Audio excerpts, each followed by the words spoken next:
O vídeo de hoje é um publi editorial pago pela Amazon.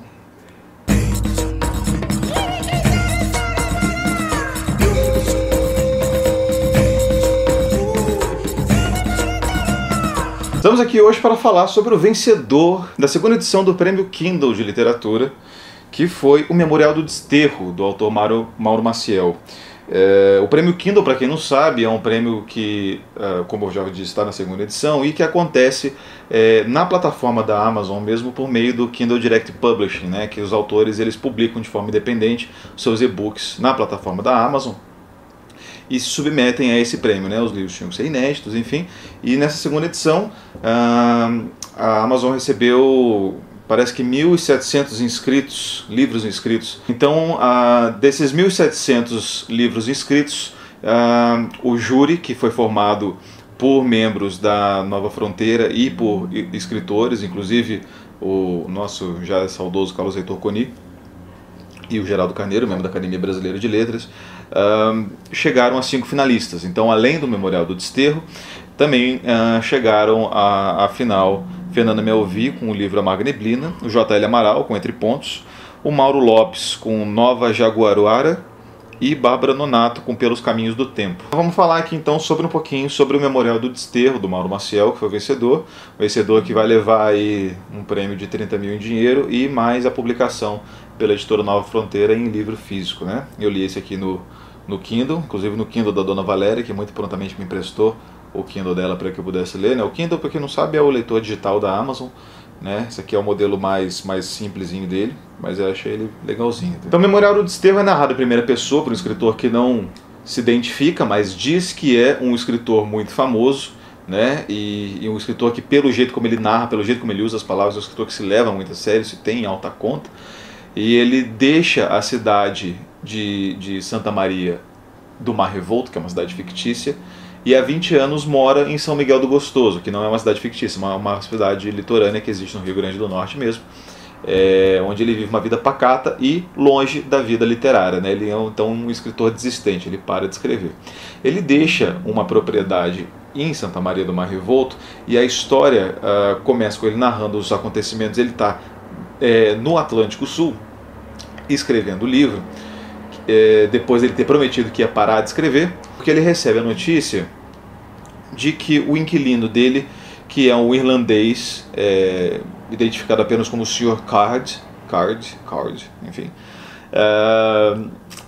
faleceu e não deixou família, né, não deixou ninguém, e o escrivão da cidade entra em contato com esse escritor desistente, esse narrador da história, para que ele não só se encarregue dos funerais do irlandês, como também se responsabilize por escrever um obituário dele, sendo que ele não tem mais ninguém a reclamar o corpo, senão ele seria enterrado como um indigente.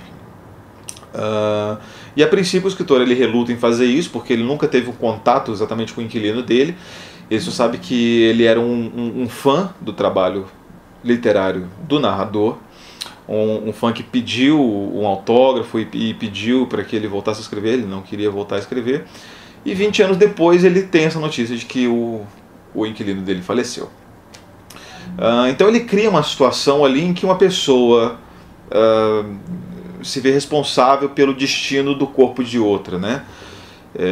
Que se conhece muito pouco.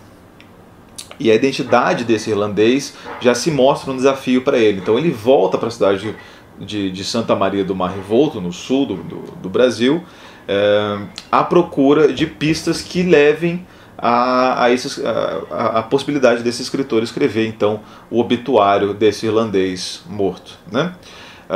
E ele faz isso não por razões humanitárias, mas ele faz isso porque diz que o irlandês tinha um barco que ele poderia ficar em troca desse serviço aí, né? Então ele faz isso por razões a princípio egoístas, mas conforme ele vai entrando na história, ele vai se descobrindo muito mais sobre ele mesmo do que sobre o irlandês, né? A gente vai descobrindo muito mais sobre ele do que sobre o irlandês morto.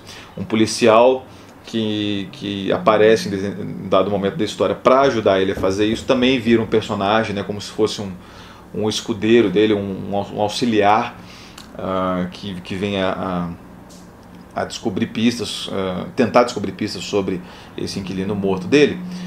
E eventualmente eles fazem uma viagem de barco, né, onde o escritor, enfim, começa a escrever o livro que está sendo narrado para a gente, depois de prometer nunca mais escrever nada.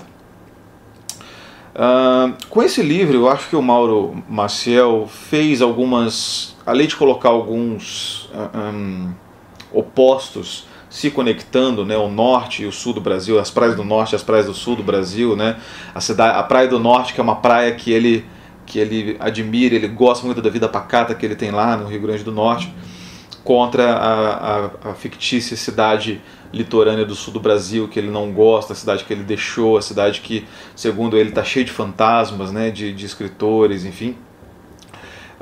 Coloca uma interposição entre o leitor do autor fictício aqui, né, enfim, o leitor e o inquilino morto, né, então, enfim, leitor e escritor, inquilino e proprietário, o morto e o vivo, e todas essas idiosincrasias que colocam o objeto investigado e o investigador em lados opostos da trama, mas também é uma história sobre a desistência, sobre o abandono, sobre, enfim. Então existe essa ideia de que o escritor que para de escrever, o policial que para de policiar em algum momento, o inquilino que para enfim, né, que para de viver, e tudo isso vem se juntando na trama para fazer um retrato, de certa maneira, melancólico sobre um determinado momento da vida. Não sei se a gente pode colocar isso como uma meia-idade ou como um momento de enfim, abnegação e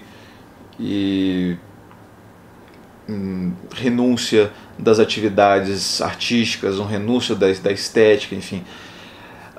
E essa história que ela é tão aberta em seus significados e ao mesmo tempo tão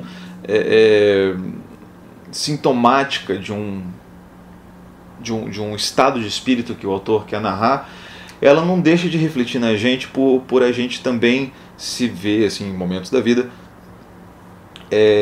desistindo das coisas, inclusive desistindo das coisas que a gente gosta de fazer, das coisas pelas quais a gente é conhecido, a gente tenta não se deixar se identificar, se rotular por essas coisas, e a gente abandona.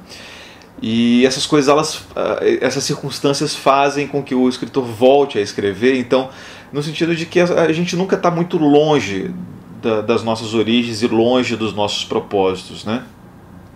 E aí a gente já pode entrar numa outra discussão filosófica, mas também não cabe aqui. Essa história é um livro muito curtinho, né? Um livro que ele, enfim, deve...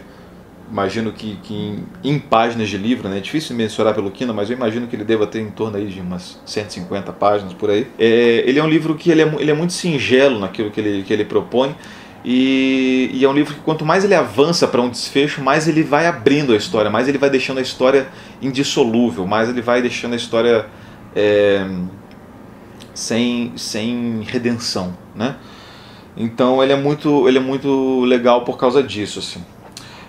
O mais legal disso da história real é que quando o Mauro Maciel foi receber o livro, ele falou que ele realmente, quando ele foi receber o prêmio, ele falou que prometeu que vai parar de escrever, assim, que é o último livro dele. Então aí a obra e autor e narrador aí se confundindo e a obra fazendo um respaldo aí com a realidade. É muito divertido, inclusive.